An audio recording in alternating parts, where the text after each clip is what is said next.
Hello Orcs, it's me, Karl from the Orcs Den, back with another episode. Very rude of me to be eating while filming, I understand that. However, this links in with the topic today, which is essentially still hitting your goals, be it muscle building, losing weight, while having kids, being a parent. For both of you, not just for males, both of you. So, I thought I would go over recently what I've learned having an 8-month-old. Now, certainly a lot of you guys out there will probably say, Karl, I have 4 kids. Who the fuck are you to tell me you've only got 1? That's very true. And a fair point. But I'm always a firm believer of, if you really want something really badly, you'll orientate your path in front of you in such a way to still achieve it and still manage it. So I thought I'd go over about 5 key points today of small things you can do for both of you to still be able to train, lose weight, and be all around healthy while looking after little Furby creatures. So it's been 8 months on. Oh, look at the side boob on that line. See that? Oh, that's good. So it's been 8 months since I've had our little bundle of joy, Dorian. Yes, I called him Dorian after Dorian Yates. The fact that my missus allowed me to do that was amazing. But it brought up a lot of key points for me, especially someone like me that I could train at any time I wanted and go away and spend 2 hours training and stuff, have all the time to prep meals. That's just not possible anymore. So it got me thinking, what have I had to change recently to be able to make it work still? So here's 5 points. Number 1 has definitely got to be timeshare with your partner. If you're both in synchronized in terms of fitness, just for your mental well-being. Maybe your missus doesn't want to build 3D delts, but maybe you do. And maybe that is going to get your missus specifically very wet down there. So you'll probably want to lock in with that, right? So timeshare. What I mean by that is, listen love, can you take the kid for an hour? I'm going to go upstairs and work out, or I'm going to share the gym for an hour. Sure. Would you be okay taking the kid at 7 o'clock tonight so I can go out and walk with the girls? Sure, no problem. That's timeshare, easy enough. Negotiate early on in the day, pre-plan it. Now I know things come up. 1 minute you're sitting down, the next minute the Furby has vomited over your face or something. But timeshare, try to plan it in advance and have the blueprint. The next one, now this is one of the, I'm going to tell you straight, I'm not going to bullshit you like a lot of people do online. It's like, oh yeah, you may work, you may be a CEO for a company, a director and have 4 kids, but bro, you can still get shredded and win Miss Olympia. With kids, you are at a serious fucking disadvantage. Fuck me, you're at a fucking disadvantage. Fuck. The key bit that comes into is sleep. You are fucked. You need sleep. You need at least over 8 hours of sleep. And that's not just for your mental well-being. Your production of testosterone and GAG, for example. Your ability to recover. If you don't have sleep and your cortisol stress levels overcome everything else, doesn't matter if you're eating right and doing everything right, it won't matter. Your cortisol levels will overplay all those hormones and you're fucked. You won't make any progress. I noticed it for a couple of months when the Furby was constantly waking up. My testosterone dropped. The mood dropped. I didn't seem to be gaining any more lean muscle. I couldn't hold on to it as well.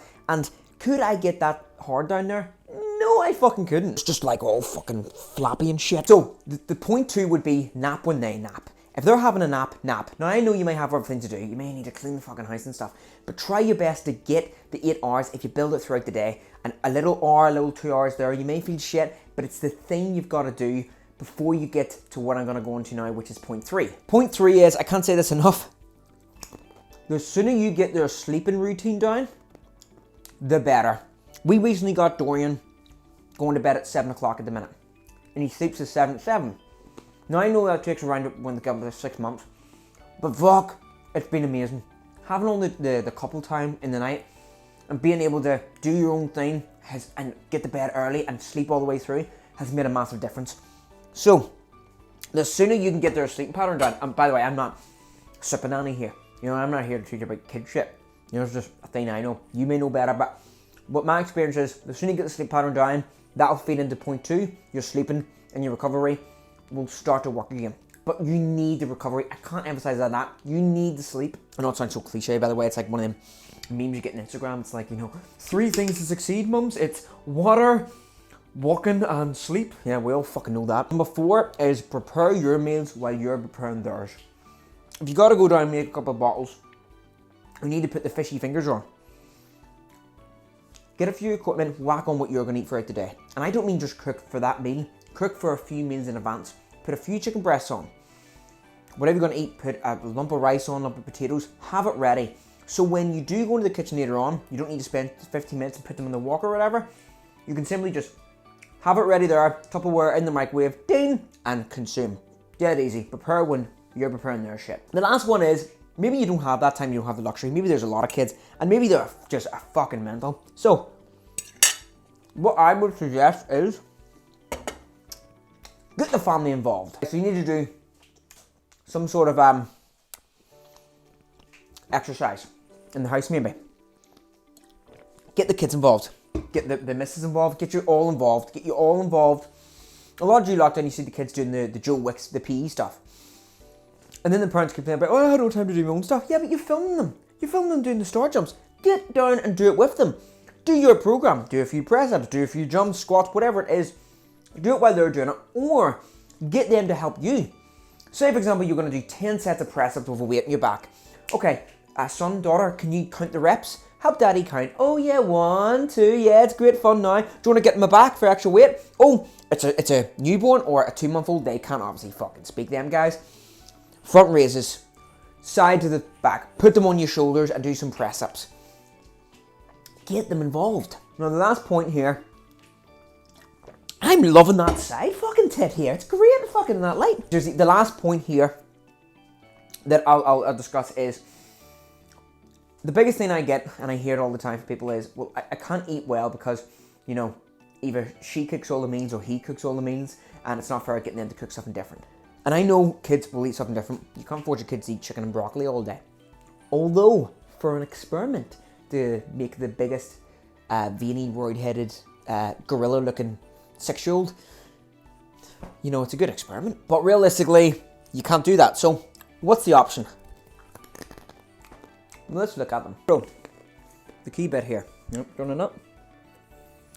The key bit here would be to involve them in somewhat into the nutrition. So you want to give your kids good nutrition. Again, you don't want to experiment on them to see if you could create the biggest silverback in P4. Sure. But you need to, you know, you can't just feed them pizza and fingers all day. So, can you link in your foods with their foods? My argument is yes, somewhat anyway. So, for example, it's spaghetti bolognese night. Dub meatballs. Dub meatballs. What was one of the good meats? Your prime meats. Chicken. Lean mince. Tuna. Tuna bolognese. Great meat. Mince, for example. So lean mince is a great meat source. What's wrong with spaghetti bolognese?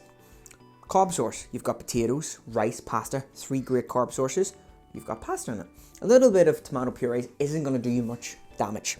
That is a lean meat. You've got your lean meats. You've got a good carb source.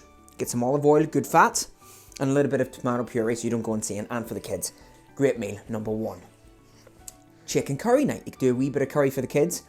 Again, lean chicken, rice. There's 2 factors for a pro meal already. And the extra thing you add in that to keep yourself sane is curry. Now, obviously some curries can be quite heavy. Plenty of low-fat tikka masala curries in Tesco. And for a quarter tub, you're talking maybe 40 calories. It's literally nothing.